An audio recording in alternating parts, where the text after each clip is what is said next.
দোস্ত কি অবস্থা তোর? ভালো, কিন্তু আর্জেন্ট কথা, এখন পারবো না দোস্ত। ভাবি ওয়েট করতেছে। ভাবি ওয়েট করতেছে মানে? আমার গার্লফ্রেন্ড ভিডিও শুনে গেছি, বড় হয়েছে না দোস্ত, গাড়ি টাড়ি জ্বালাইছে। তাড়াতাড়ি এসে সব কথা শুনবে। হ্যাঁ, গাড়ি তো আমাদের জ্বালাইছে। মুর্শিদের ডাল দিয়ে তো আনবো। ভাই 1 মিনিট বোন, তুমি খাইছো? জান সুমা খাইতে পারো? আমি একটা সুমা দেই।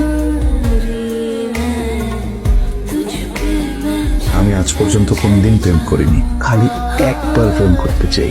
এই মেয়ে, তুমি ওর হাত ধরছো কেন? হাত ছাড়ো। আচ্ছা ঠিক আছে, ধরো। দোস্ত, আমার নিয়ে এভাবে ভালো লাগতেছে না, পুরো প্লিজ আমার একটু গার্লফ্রেন্ড ম্যানেজ করে দে না। মানে কি গার্লফ্রেন্ড ম্যানেজ করা কি এমনি এমনি হয়ে যায়? যদি হইতো তাহলে তো আমারই থাকতো একটা।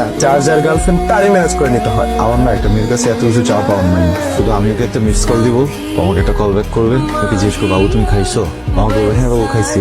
দেখ না, একটা গার্লফ্রেন্ড ম্যানেজ করে দে না। আল্লাহ কি কিউট। আপন চল তো, তোমার তো চরিত্র সমস্যা আছে। আছো